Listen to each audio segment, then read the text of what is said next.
1,200 years ago, the Vikings exploded out of the cold North Sea, like beasts unleashed upon an unsuspecting world.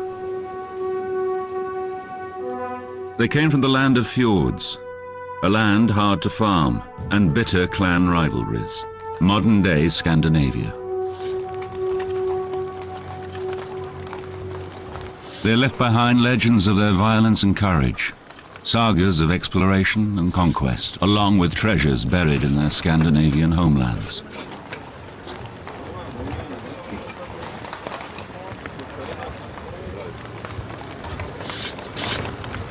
In 1880, Norwegian archaeologists made an extraordinary discovery, opening a window to the past and revealing for the first time how the Vikings truly lived and died. They found shards of strange tools, jewels and wood carvings.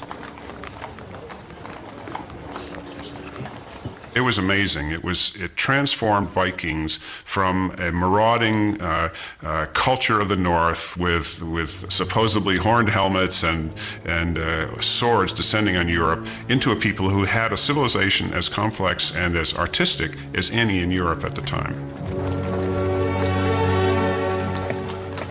One object, unearthed at a number of burial sites across Scandinavia, revealed more about the Viking Norse people than any other.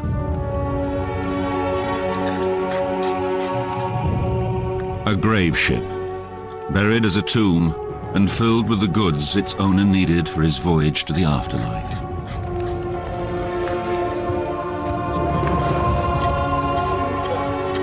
The only way to get from place to place was by boat, and they developed wonderful boats. When they first started excavating, they didn't believe that they actually sailed in these wonderful ships. They were wonderfully seaworthy, very handleable, and could, of course, they only drew about 3 inches or something and could go up rivers.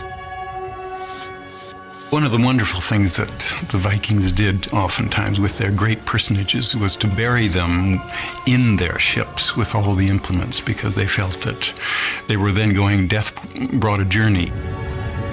All the implements that one might need for life into eternity was put on the ship and then buried.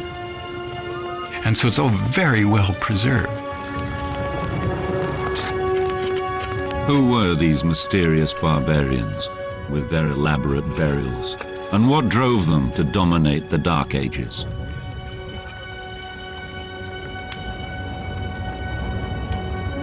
Their story began in the late 700s. In the uplands of Norway. We do have some indications of what life was like before the Vikings took to the sea and began their raids. They tend to be a sedentary, agriculturally oriented people who were pretty much organized around villages or clans of some sort, probably familiarly oriented, although we're not exactly sure about that. But they tended to have chiefs who ruled these little groups and sometimes had war in between them. But the Viking life was very much one of survival. The climate was colder than would have been in the rest of Europe. The weather could be brutal at times. It was probably difficult to stay alive, and that's an important point to make. At the dawn of the Viking Age, the family farm was the basic economic unit of Norse life. As farmers and herdsmen, they planted grains and vegetables during the short growing seasons and relied heavily on livestock. But peace in the Northland was coming to an end. The expanding Viking population needed more fertile farmland, and tensions boiled over. Inevitably, violence flared between the Viking clans. As the stronger attacked the weaker, raiders fell on farmers with axes, swords, and brutal violence. Land feuds erupted with utter lawlessness. Basically, a king was a man who had a big farm, and he had his bonders, his farmers, and his slaves. And whenever he felt like going and attacking somebody else, he just got all his guys together and went off and attacked them. The Vikings would run into the village, grab everything they could, take off again. It's not terribly sophisticated, but very effective.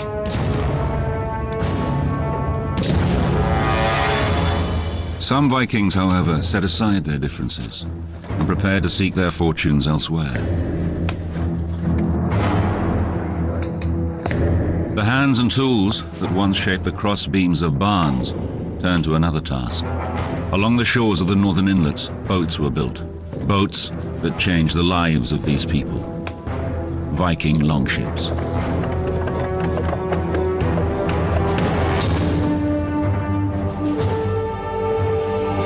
These extraordinary vessels, revolutionary in design, took history on a new course and launched an onslaught that dominated Europe and beyond for the next 3 centuries.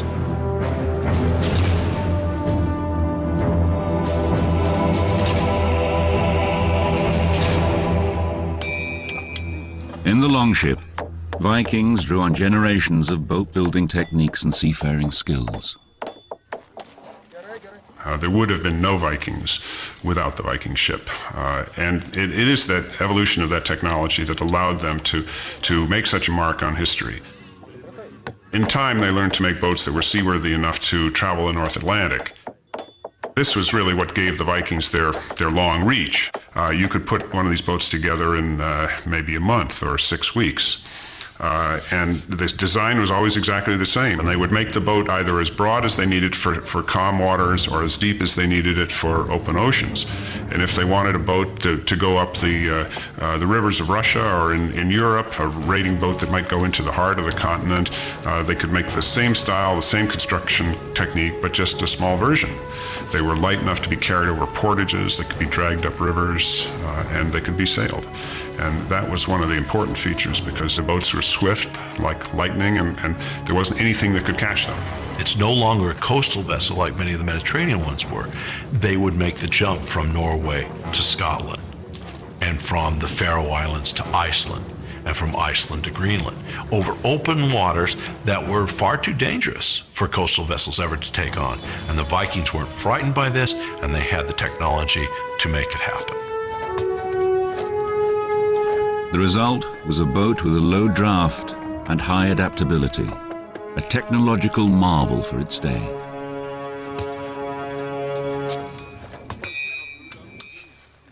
No single king or central government led these people. Each Norse village acted independently. Each declared its own king. The Vikings banded together on this bold mission, leaving women and children behind and taking to the seas. They were after plunder, so they armed themselves accordingly. Among the first victims of their raiding were the monks of Lindisfarne, home to St. Cuthbert's Monastery in June 793. Lindisfarne was one of the holiest places in the British Isles, rich with piety and with more tangible treasures. These monks their bells are ringing, they're going to mass, and up out of the sea come these dragons. And the Vikings came on them just like a storm and cut them down, carried off everything, and burned the place. The monks were met by hell.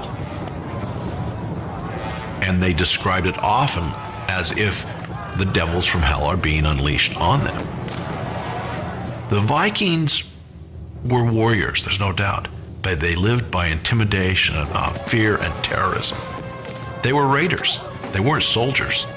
I think they were extremely fierce and extremely greedy and extremely skillful. I mean, we think of these people as being barbarians, but in fact, I think the order of battle, the way in which they moved on a target in a very disciplined military way. The Viking warrior was a very simple war machine. It was a big, brawny Scandinavian, often dressed in leather, hide, armor. Each person was equipped with very simple tools, a knife, a sword, and a battle axe. And reportedly, it was the battle axe that was the fiercest of these weapons because the Vikings had tremendous skill in throwing these axes to, lop off people's heads or incapacitate them. The monasteries along the coast particularly appealed to the Vikings. because of their great accumulation of wealth and the passivity of the monks. The Anglo-Saxon Chronicle, begun in the late 800s, is the primary source of English history from the 5th to the 11th century. It records the terror wrought by the Viking invaders. The ravages of heathen men miserably destroyed God's church on Lindisfarne with plunder and slaughter. This attack on these monks and their treasures in 793 AD was an historical milestone, the first major Viking sea raid. But Lindisfarne and the other vulnerable monasteries along the coast of the British Isles were only the beginning. As the 8th century drew to a close, the Viking raiders set their sights on larger prizes. The major cities of Europe were about to feel the power and the fury of these Norsemen and the bite of their steel. The Vikings left Scandinavia to plunder. The 793 AD attack on Lindisfarne sparked an inferno of Viking barbarism that threatened to consume all of Europe.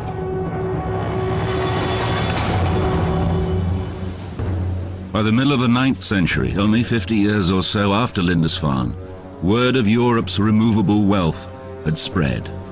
Norse families, villages, and whole communities banded together to build longships. They planned to improve their situation at the expense of those across the sea. All the Spaniards later, when they came to America, they were looking for gold, but the Vikings were looking for silver, and silver was the great thing to them, and a lot of the religious implements, crosses, and the various things that one finds in a monastery were made out of silver. The Viking factions headed out across the sea with no single ruler to unite them. Even when their fleets swelled to scores of ships, each still acted independently, making the onslaught all the more difficult to stop. As the reputations of individual Viking leaders began to grow, so too did their ambitions. Europe was theirs for the taking. Europe is an odd continent in that it is crisscrossed by rivers that are all navigable. Unlike North America or Africa or some of the others, which only have a few very large rivers, Europe has many. So almost any large body of water that the Vikings could take their vessels down, remember they're narrow and they're long and they don't take a lot of water. One of the first major river attacks came in 845 AD at the hands of a notorious Viking leader, Ragnar, a Dane. With a fleet of 120 ships, he seized upon the legacy of Lindisfarne with a vengeance, using the Seine to attack Paris. Before they got to the city, Ragnar's Vikings decimated the French advance force on the banks of the Seine, marching their French captives to a hideous end. They were basically terrorists, and they relied on the terror to ease the way quite a lot. They didn't want to do any more work than they had to, so it'd be as awful as possible. There was a famous Viking who was known as the child lover because he would not throw babies into the air and spit them on his sword as they came down. I mean, these were not nice guys. A local monk, Ermentarius, described the Viking onslaught and devastation that continued for decades along the Seine and Loire rivers. The number of ships grows. The endless stream of Vikings never ceases to increase. Everywhere, the Christians are the victims of massacres, burnings, plunderings. The Vikings conquer all in their path, and nothing resists them. When the large Viking fleet sails down the Seine River and proceeds on Paris, this huge town that is well defended, the king of France, who is residing in Paris, chooses instead of facing them and the possible destruction that could come from facing the Vikings, actually decides to buy them off. The King of France, Charles the Bald, paid Ragnar nearly 6 tons of silver and gold bullion to get the raiders to leave and never come back. it had the opposite effect. As word spread that such loot could be had, that land and goods were everywhere, the pillage of northern Europe continued with a fervor.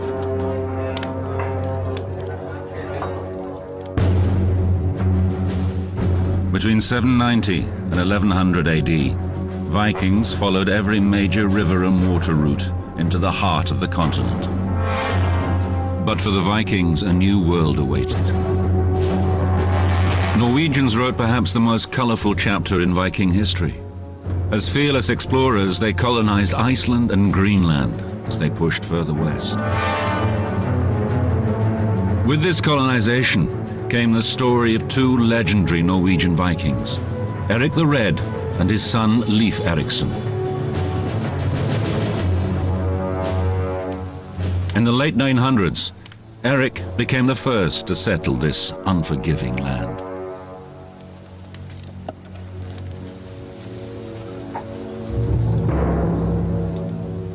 A fiery character, Eric was soon banished for 3 years from Iceland as well. He sailed west and settled on the east coast of Greenland. And so he begins to advertise this land, and he can't very well say, by the way, we only have a little bit of coastline that is at all habitable. So he goes over and says, we've got Greenland. It's covered in green. Some of them undoubtedly come, see what it is really like, and go home. But a lot of very strong and stalwart and hardy Vikings stay, and they have a life that is very harsh. The ground wasn't very tillable, but fishing was available, and other meat was available. But it was a harsh land. During Eric the Red's leadership, a Norse agrarian society scratched a living in this distant land. For government, the villages convened at Althing, a kind of public assembly or court of law transplanted from their homelands. Here, free men had the right to speak in their defense and on issues of community concern. From this community of freemen came Eric the Red's son, Leif Erikson. Like his father, he yearned to explore. In the year 1000, he set sail.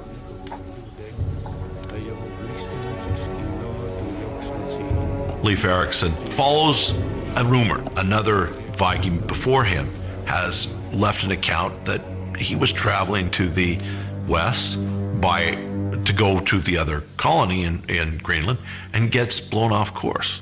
And by the time he has found his direction, he's off the coast of a very green and luscious land. Well, Greenland was not green, nor was it luscious.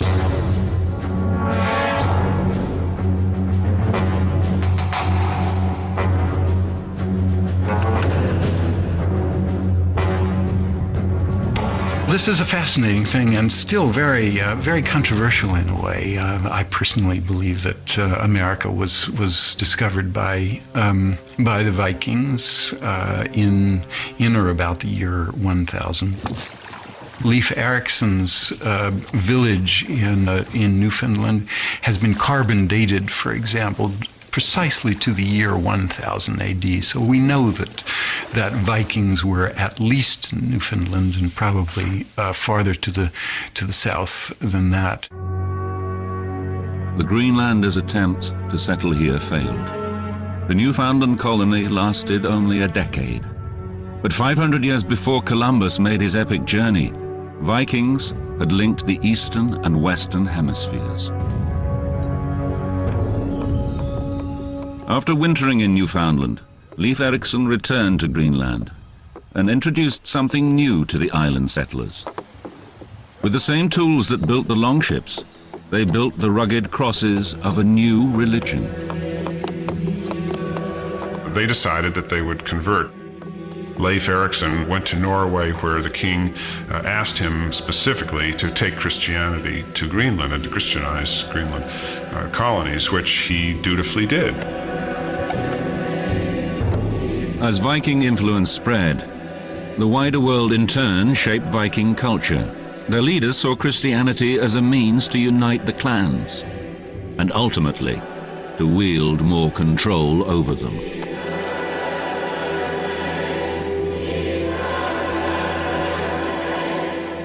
At the dawn of the 11th century, 200 years after the attack at Lindisfarne, the Norse people still had no single king and little sense of solidarity. It was Christianity that presented a reason to unite.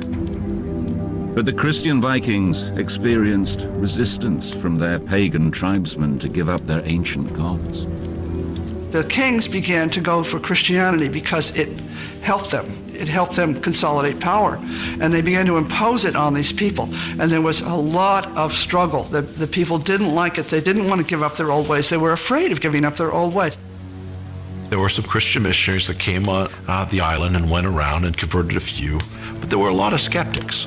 And at one certain occasion, they decided that they were going to go into a test against the pagan deities and the representative of pagan deities, which was known as a berserker, a man who was a little crazy, to put it nicely. And so these Christian missionaries challenge him. So we'll build a fire, and you pagans build a fire. If the berserker passes through your fire but can't pass through ours, then we know Christianity is won. If he can't pass through yours, then we know paganism is won. It's almost like an Old Testament duel, right? Well, the story says that the Viking berserker came in, passed easily over the fire that was made by the pagans, but could not penetrate the fire that was made by Christians. And thus everyone around saw that Christianity was the right religion and thus joined. Back in Norway, the great catalyst for Viking unity emerged in the destiny of one young boy. Harald Hardrada was the half-brother of Norway's King Olaf and his heir apparent. He was just 15 years old, fighting on the losing side of a Viking civil war. But Harald returned to extract his revenge and wrote his own history in the blood of his enemies. The Vikings spread like a murderous plague across Europe.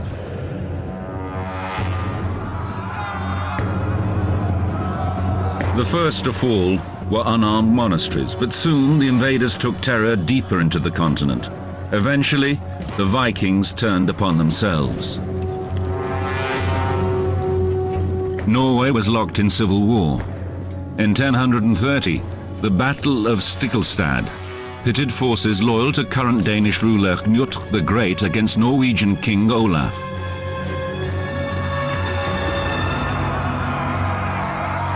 From the ashes of the infighting, a young warrior had risen, Harald Hardrada, King Olaf's half-brother and heir.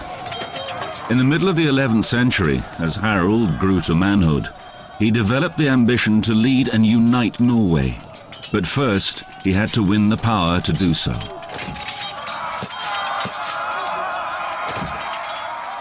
Harald was an interesting character.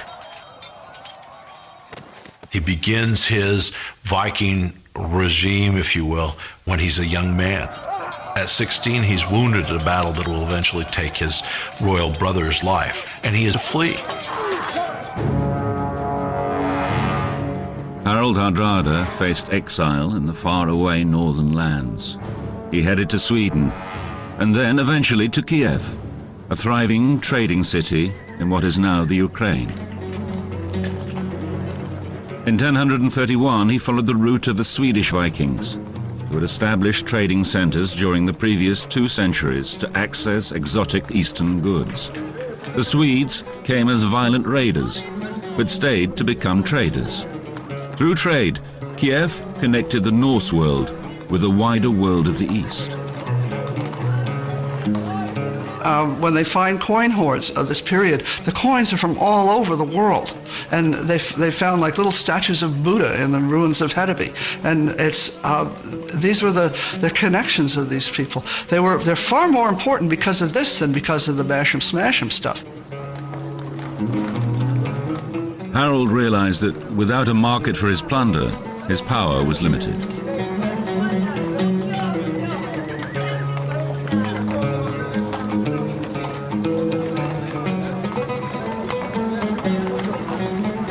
The Vikings had lived on trade for hundreds of years. When you go out there and you trash a monastery and you grab a bunch of cups and some manuscripts, you're not going to take them home. You know, what use are they to you? You have to go someplace and swap them for what you really want.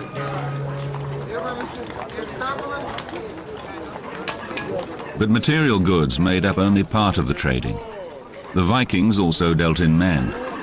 As slave masters, they traded the men and women captured in their raiding parties. Women died in those days at an appalling rate in childbirth, so you had a constant resupply with women, and they would seize the girls and carry them off and undoubtedly rape them, and then take them to slave pens and sell them off. But despite Kiev's economic lessons, Harold had not come this far to seek his fortune in the marketplace. He must also assume the mantle of a warrior and learn the skills that would make him a king.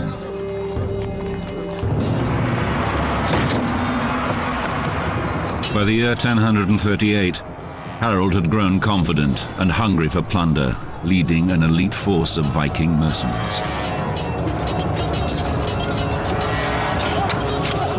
He fought on behalf of foreign rulers across the east, winning wealth and power as he prepared to return to Norway and seize the crown.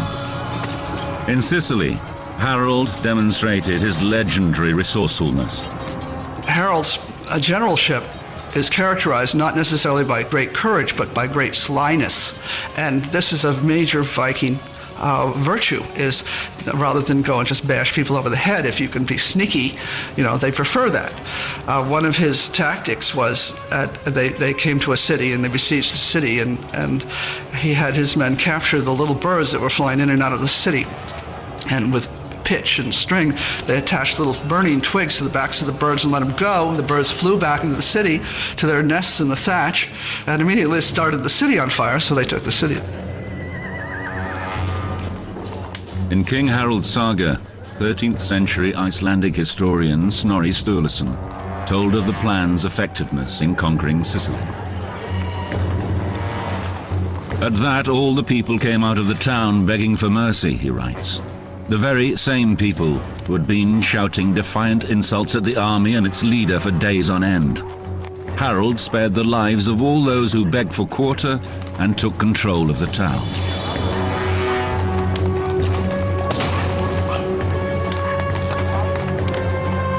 After nearly 15 years, the cunning Harold had amassed the reputation and wealth he needed to at last lay rightful claim to his fractured native lands.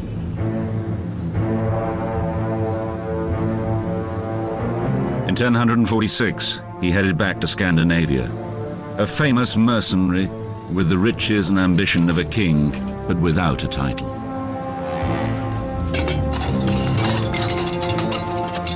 As next in the line for the throne of Norway, he was ready to stake his claim.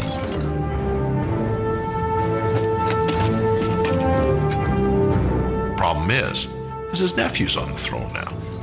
And so in order to reclaim it, he has to do a little dealing. All right, what do? He's a pretty politically astute individual, and so, of course, he makes a deal with his nephew that they can co-rule the throne. That works. Nephew dies in a year. We don't have anything to suggest that Harold puts him to death, although there are certainly accusations that are thrown in this direction. Harold doesn't deny them. And ultimately, Harold is now back in charge of Norway. With Harold's claim to the throne completed, he moved to assure his power remained unchallenged. In 1047, he set out to obliterate his adversaries. In a brutal mixture of tactics and vengeance, Harold unleashed an unholy fury against all who opposed him.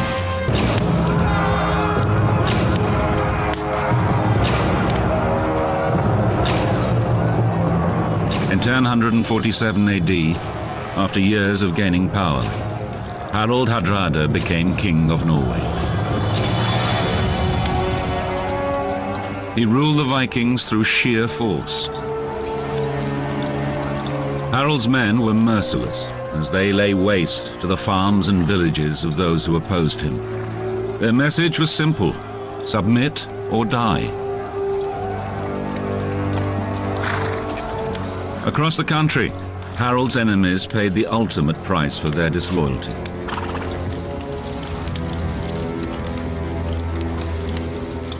In King Harold's saga, the king celebrated his insatiable cruelty in his own words. I kill without compunction, and remember all my killings. Treason must be scotched by fair means or foul before it overwhelms me. The oak trees of insurrection grow from the acorns of treachery.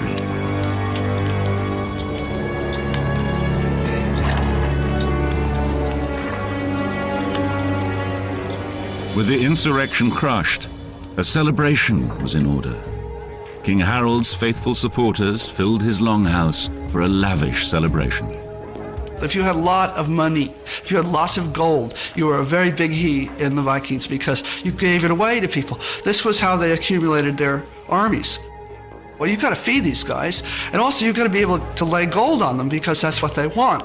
You have to be able to hand them a gold ring when they do something wonderful, or give a skald a gold cup or something. So you have to have a huge amount of treasure, and if you have a huge amount of treasure, then you become an important guy, and which is the whole point of Harold in going through these palace plunders, which was where you accumulated a lot of gold. The Viking lord was a man who attracted men to him by power of personality, and he had to have a reputation for victory, for getting out there, taking you someplace, getting you a big victory, and not getting you killed. So men accumulated at these halls, and they would have huge feasts, and everybody got lots of gold, and everybody drank lots of mead, and then every once in a while they'd all get together and take their swords and go off and kill somebody. But for the most part, it was this great Viking hall thing that was kind of the center of Viking life. In the Great Hall, Viking political deals were made, allegiances forged, and power wielded.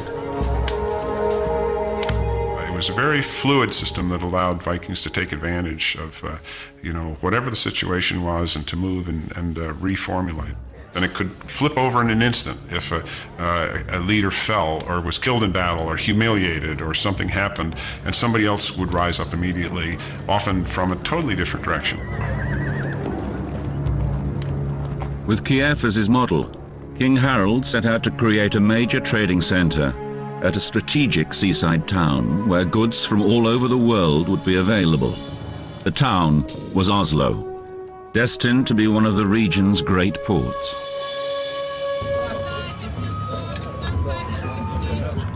King Harold knew it was trade that would unite the Viking people and bring them the wealth and stability they desired.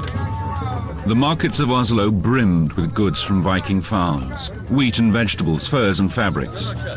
Viking longboats brought back goods from all over the known world: spices, gold, textiles, precious stones, and slaves.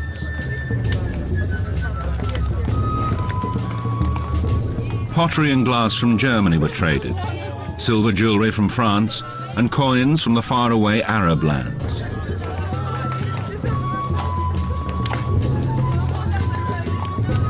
The Viking people became shrewd merchants as Oslo grew and prospered.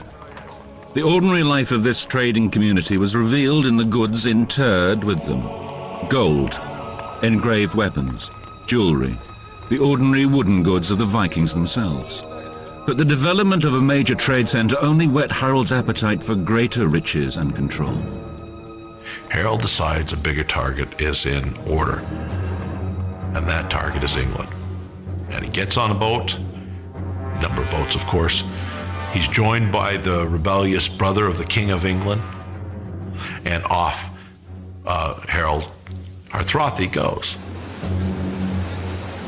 As he looked toward England in the future, Harold surely imagined his own empire stretching as far as his longboats could take him.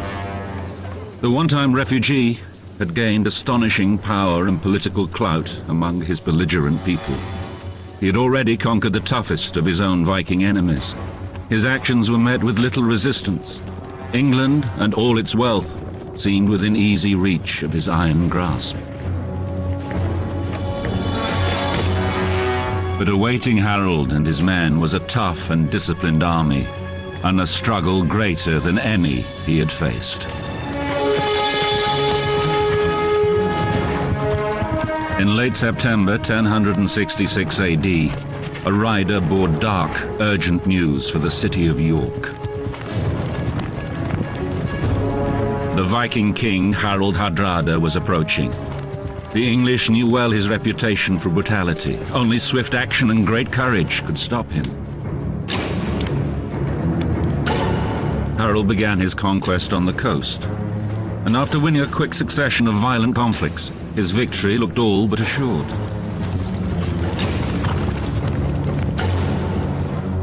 York seemed prepared to surrender. Harold and a contingent of his troops headed for Stamford Bridge, some 7 miles from the city. He'd expected York's leaders to pay homage and to present hostages as tribute.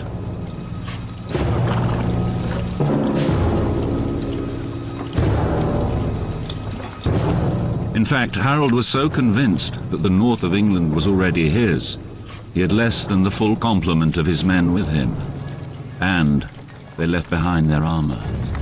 But the English were not so casual. Their king, Harold Godwinson, marched his soldiers in double time through the forest to cut off the Viking army. The swordsmen wore chainmail, and the archers were well armed.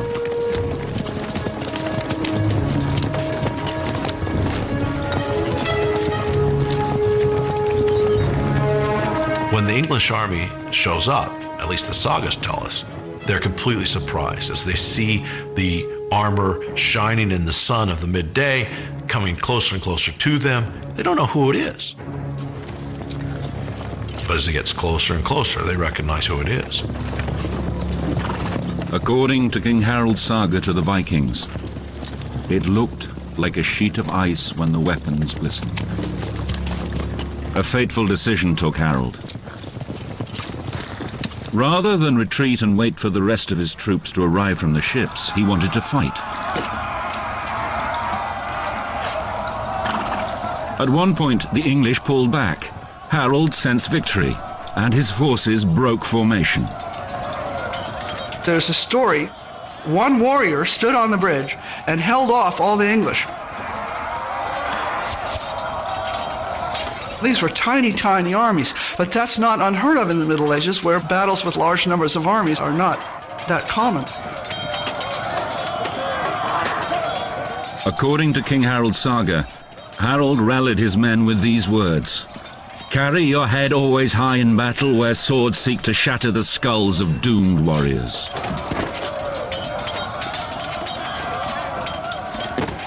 The guy on the bridge held them off. But then once he was jabbed, they were able to get to Harold. With the bridge open, the English soldiers poured down on the lightly armored Viking forces, cutting through them like a scythe. The battle was savage. The Viking used all their skill and courage, but one after another the Vikings fell, their blood soaking into the English soil in an appalling slaughter.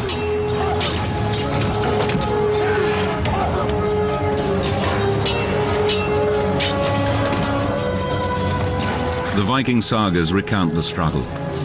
The fight-sharp leader's heart wavered not. The strong king showed all the greatest courage in the thunder of the fight. His bloody sword wounded the enemy to death. In the midst of the battle, an arrow, well aimed or guided by fate, lodged in the throat of Harald Hardrada. Harold's reinforcements arrived late in the day, too late. Outnumbered and outmaneuvered, the Vikings faced an almost total rout. By nightfall, the Viking defeat was absolute. Harald Hardrada arrived in England in September 1066 with thousands of soldiers and the grandest ambition, but found only ruin and death. Harald Hardrada had 270 ships to bring over his army from Norway, and only 30 returned. In the decades following, the Vikings continued their sporadic attacks, but none reached as far or came so close to empire as Harold at his last stand. In a matter of weeks, a new era of European history took hold. By the time of Harold's death in 1066, Viking influence had spread deep roots throughout world culture, trade, and history, and sowed the seeds of Viking downfall, assimilation, their absorption into the lands they colonized, and the spreading, unifying force of Christianity brought about their end as much as any single defeat in battle. Essentially, Europe's history changes. Russia is now Russia, land of the Vikings. The Rus were Vikings. Normandy is now land of the Normans. The Normans were Vikings. Ultimately, the Normans would conquer England. And so their legacy is extensive in the history of Europe. As warriors, as settlers, as explorers and traders, Vikings were agents of an extraordinary social and political change, spurring global economic growth and the fortification of Europe, along with the development of national identities, advances in shipbuilding and navigation. Their brutal raids gave Vikings an enduring reputation as barbarians, but in their quest for opportunity, for riches and control, the Vikings didn't destroy Western civilization. They enriched it.